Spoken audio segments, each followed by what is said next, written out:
Hello, teachers and classmates. Today I will talk about movies of the millenniums. I will talk specifically of movies that I think have a bad translations names in their titles. I think most movies that have a bad translation name is because in the original name, in the title, they use slangs or idioms. Or on the other hand, some movies have a bad translation and I don't have any reason why because I feel it could be translated in a good name or another title more according to the movie. And for me, it's important to say that most movies' title change to adapt the culture in which will be presented.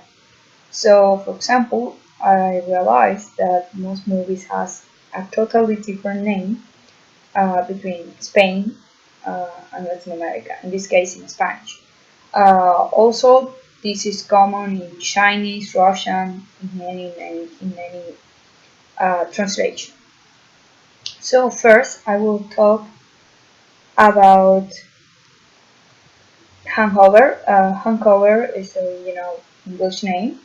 In Spanish translation, the Spanish translation in Latin America is ¿Qué pasó ayer?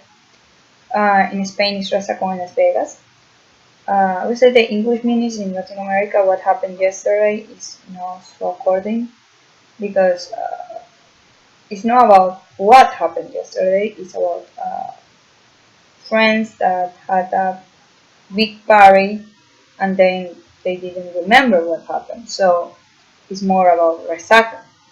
I think in this case they may use this phrase of what happened yesterday because hangover have many translations in Spanish. So it could be they use this one more like general que pasó ayer to simplify. Inside Out is a character uh, a kids movie. Uh, in English it's called Inside Out. In Spanish, in Latin America, it's called Intensamente. So the English meaning will be like intensely or maybe intense mind.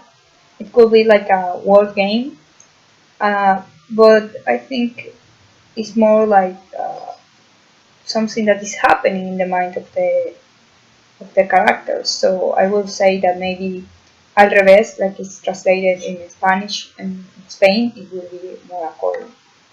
The Nightmare Before Christmas. In Latin America, it's called El Extraño Mundo de Jack. So it will be the Weird World of Jack.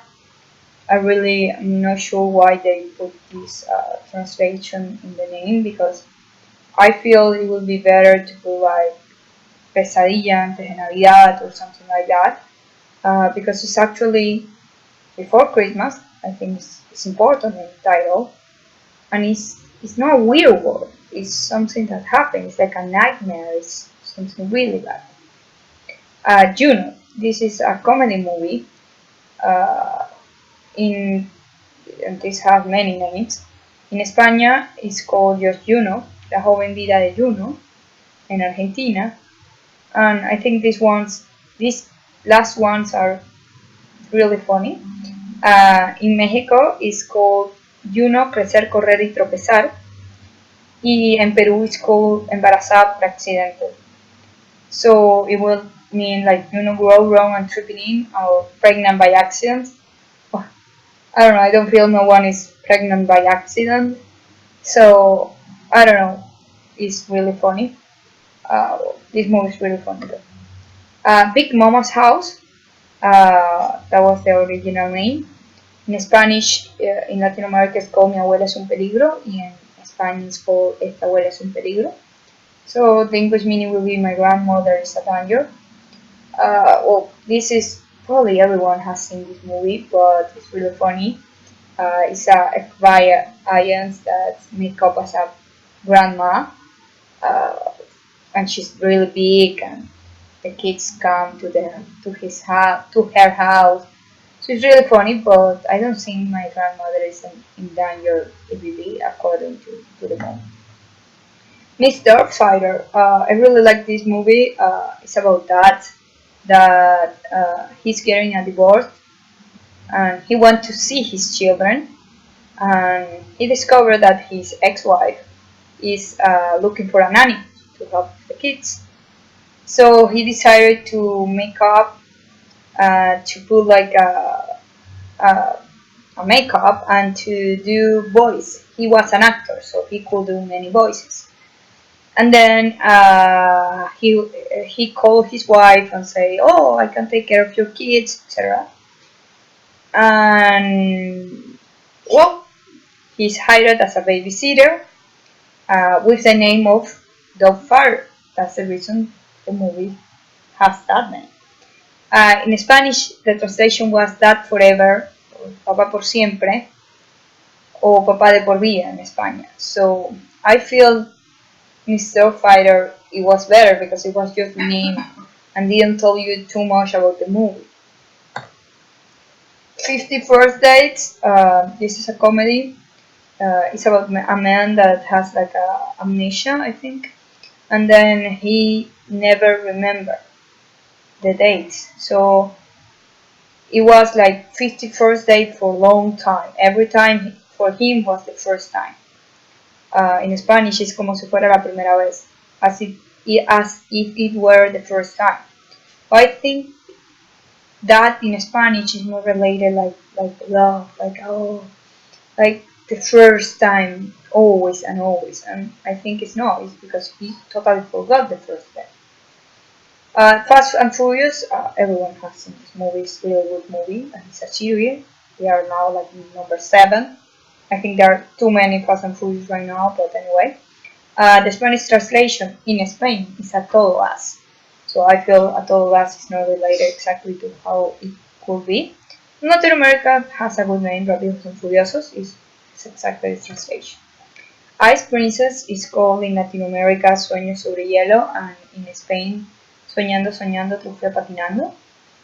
It is about a girl that wants to be an ice star, so she decided to drop off everything and just ice skating.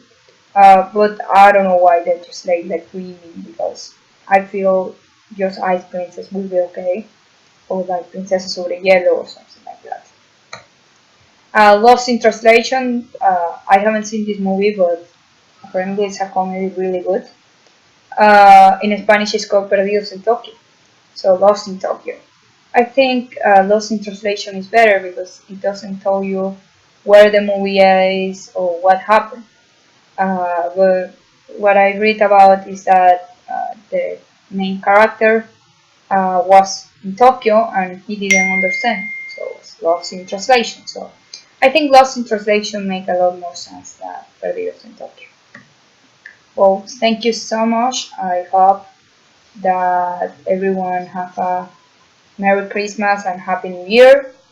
And well, I couldn't be there because I was beaten by a dog this morning. Well, I hope everything is okay. Bye.